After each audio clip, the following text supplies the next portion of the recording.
عقبان تركتنا الصحبة والخير في الجمعية. Il faut fermer la porte sur le sous-sol, s'il vous plaît. Notre chemin sahba, le compagnonnage,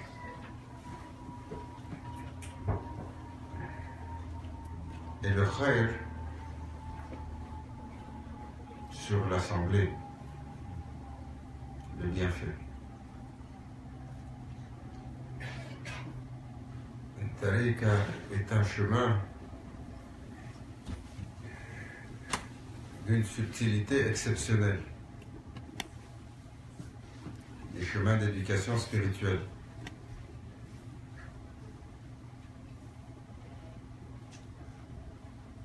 Si on regarde la vie de ceux qui ont été honorés, de ceux qui ont été choisis, Anbiya, les prophètes, les Mursalines, les messagers, Awliya al-Kiram, leur vie, leur histoire, leurs épreuves, leurs défis, leurs contraintes, tous plus extrêmes les uns que les autres.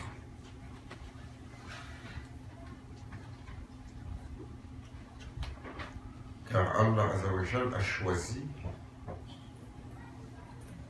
pour ses bien-aimés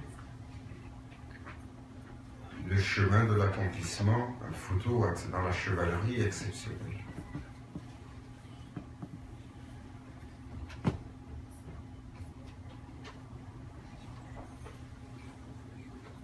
Et donc, c'est un chemin qui est bâti sur la subtilité, l'éducation spirituelle, qui est bâti donc sur notre intention. Et nous sommes reçus chez les machères à la mesure du sérieux de notre engagement.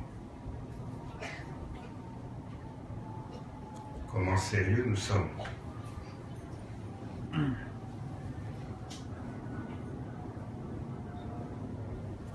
Car souvent, notre sérieux s'effrite à la moindre épreuve. Notre sérieux s'effrite à la moindre contrainte. Notre sérieux s'effrite à la moindre fatigue. Notre sérieux s'effrite dès que les choses ne sont pas comme nous le voulons. Ou il s'effrite, comme il disait Mawlana Cheikh, Allah illumine et sanctifie son secret, lorsqu'on vous marche sur la queue. Quand il disait les gens d'apparence sont tous de très bonnes personnes jusqu'au moment où on leur marche sur la queue. Il disait ça à un étudiant qu'il pensait qu'il était un étudiant très sérieux. Il a dit jusqu'au moment où on va marcher sur ta queue, là on va voir véritablement. Il dit est-ce que vous voulez dire au cher que j'ai une queue? Il a dit oui. Tu vas montrer ta belle apparence, tu vas montrer tes belles manières, tant et aussi longtemps qu'on n'a pas marché sur ta queue. Dans le langage du cher, tant et aussi longtemps qu'on ne t'a pas soumis à la contrainte. Et là, alors, qu'est-ce qui ne sort pas de nous?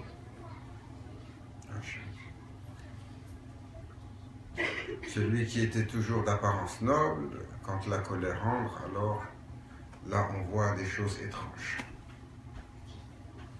Celui qui était toujours généreux, quand la contrainte rentre, alors là on voit qu'il compte. Celui qui était toujours de service, dès que les conditions sont altérées, il ne veut plus rien savoir.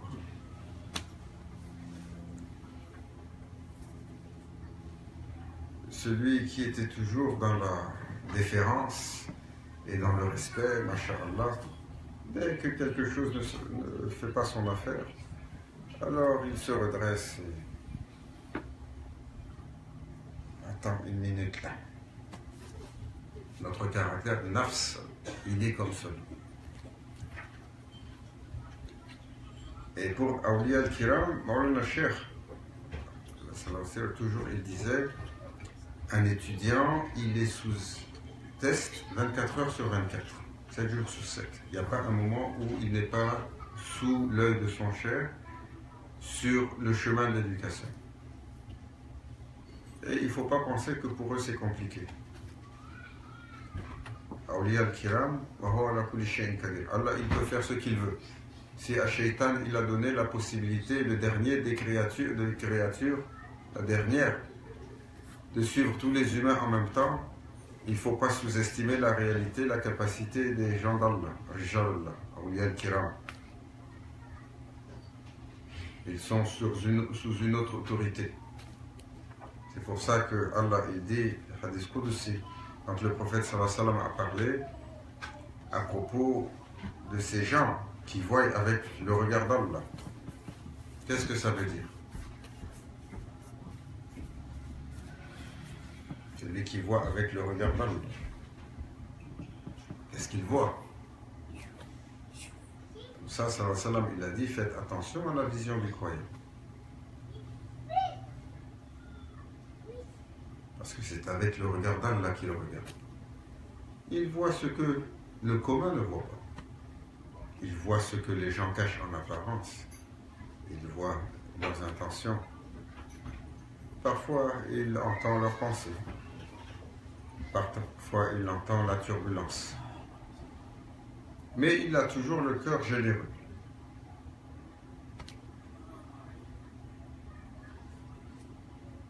Sallallahu alayhi wa sallam, il a côtoyé des gens, il savait ce qu'il y avait dans leur cœur.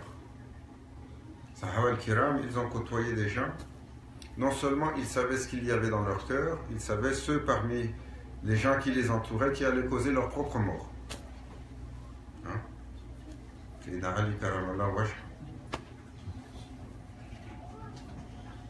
Combien de temps il a vécu? Tous les jours, il croise l'homme qui savait qu'il allait porter atteinte à sa vie.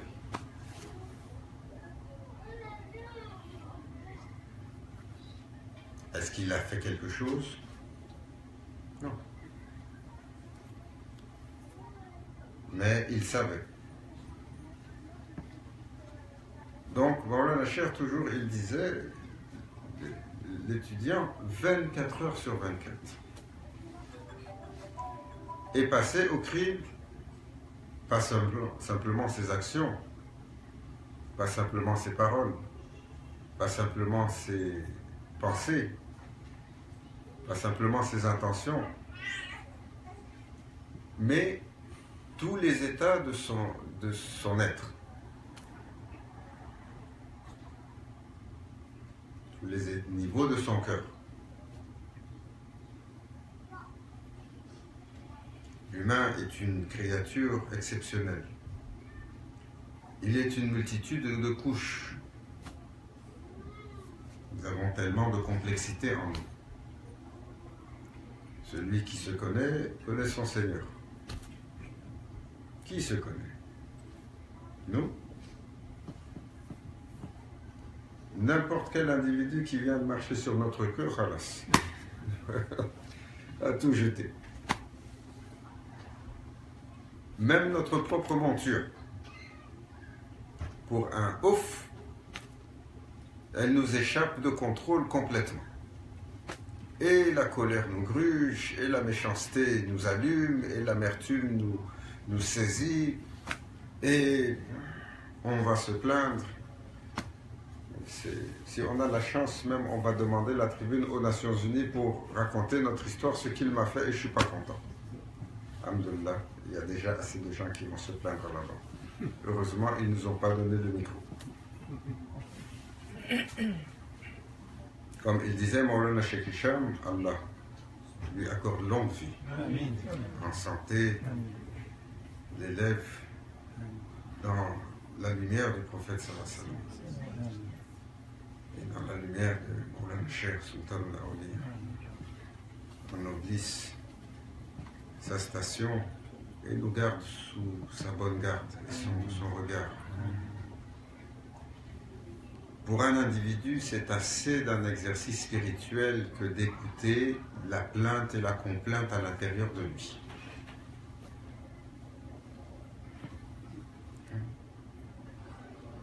Sur tous les exercices que nous avons, juste écouter la plainte et la complainte. Ce qui se passe,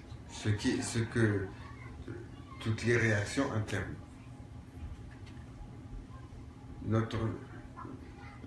Nous avons un nafs qui se plaint de tout. Il n'aime pas la lumière, il n'aime pas ceci, il n'aime pas la température. Et le thé, il n'est pas assez sucré, ou il est trop froid. Et pourquoi il est assis à côté de moi? Et il a le coussin qui est plus confortable et moi je ne l'ai pas. Et lui, il est assis là-bas, donc il peut regarder dans le fond de la salle, c'est plus intéressant que de regarder de ce côté. Pourquoi il a pris la place avant moi et moi je n'ai pas pu prendre la place pour faire ça. Et ça continue comme ça. Alors, ce qui se passe à l'intérieur des gens. La plainte ne s'arrête pas.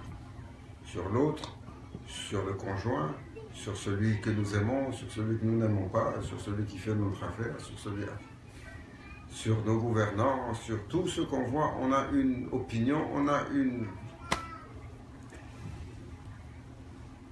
Et Maulana Cheikh Hicham, toujours il disait, il faut faire attention. Ce que tu vois,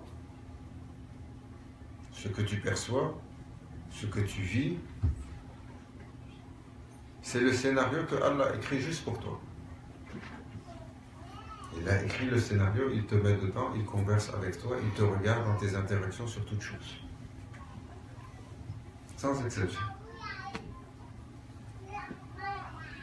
Donc quand tu te plains de lui, tu ne te rends pas compte que tu te plains de celui qui a écrit le scénario. Quand tu juges celui-là, tu ne sais pas que tu t'es superposé à Allah Azzawajal en tant que juge. Car le jugement lui appartient. Quand tu répliques pour une chose qui t'a été faite, alors que jamais le prophète sallallahu alayhi wa sallam n'a demandé son droit. Jamais. Allah sait ce qu'il lui a fait. Combien de choses amères il a dû endurer. Jamais. Non.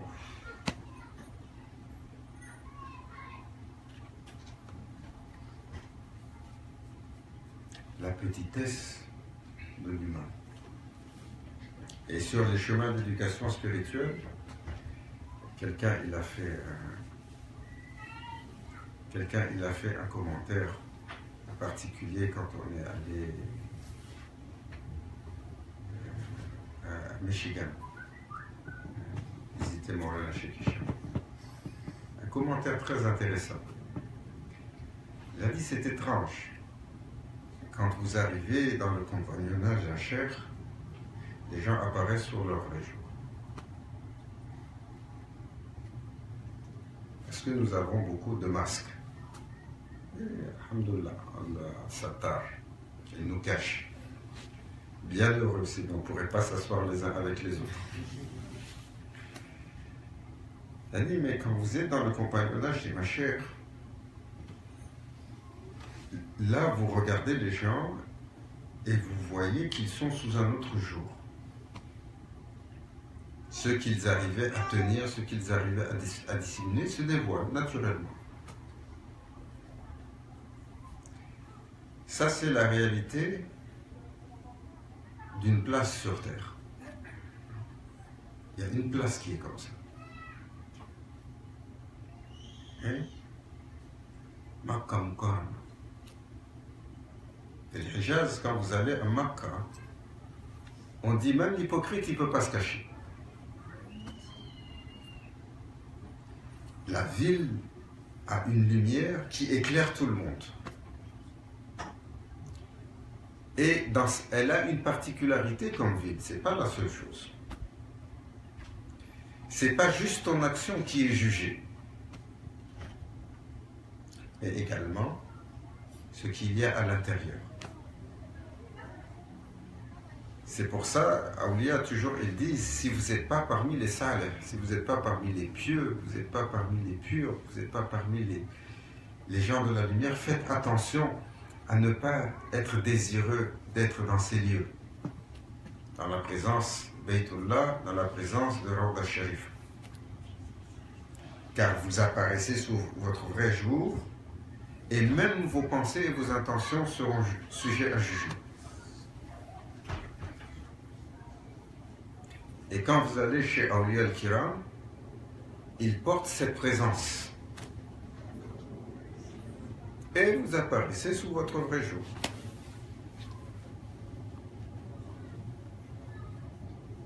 Chacun d'entre nous. C'est pas foulan. Moi aussi, j'apparais sous mon vrai jour. C'est comme ça. Il faut se dire toujours, c'est à propos de moi. Et ma pensée également et mon intention est jugée. Parce qu'elle est dans une présence si noble qu'elle est transparente aux gens de la lumière. Et c'est difficile. C'est pour ça l'exercice toujours de se contraindre à vouloir pour l'autre le mieux. L'exercice de donner à son frère ou à sa sœur 70 excuses. Qui fait ça? Quelqu'un peut lever la main? Moi, en tout cas, je ne lève pas la main. Je suis le premier, toujours. Et on me dit quelque chose, même sans vérifier. Wow. 70 excuses. Maulana Cheikh, il disait, sur ton frère. Pour X, Y raison. Et si après 70 excuses, toujours tu n'as pas, tu dis peut-être il y en a une, je ne sais pas. Les chemins de la noblesse sont très difficiles. Le chemin du shaitan, il est facile. Et on juge tout de suite, on accuse tout de suite. Oh, je ne veux rien avoir à faire avec celui-là.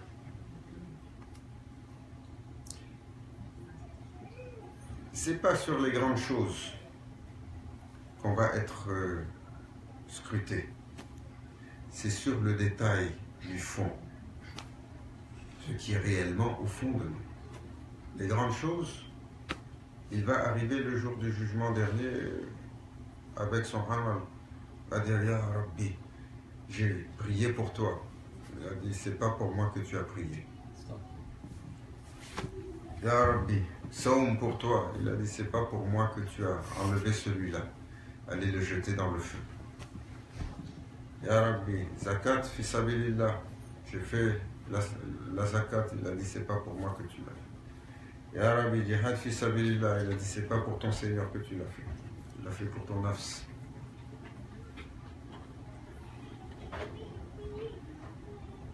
Sur les grandes choses.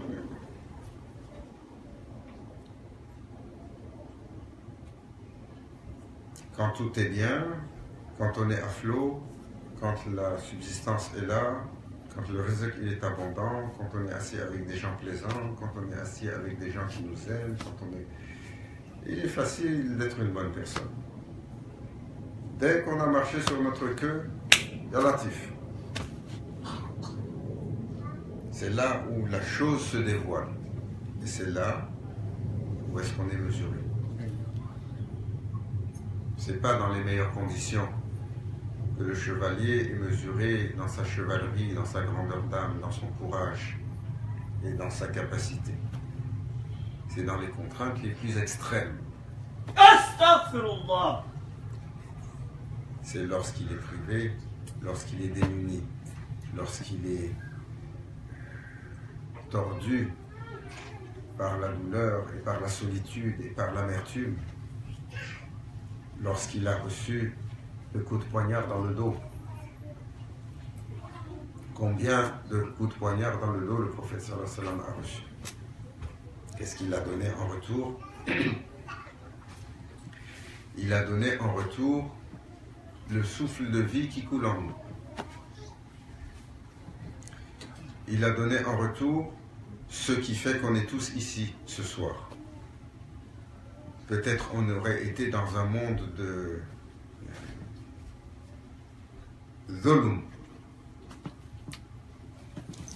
Peut-être qu'on aurait été dans un monde absurde. Allah sait. Et certainement, la grandeur de ce qu'il a amené et qui a ouvert le monde aurait fait qu'on ne serait pas ici aujourd'hui.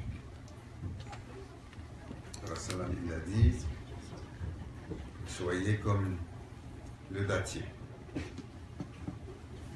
Même si c'est des roches qu'on vous lance, alors vous retournez des dattes.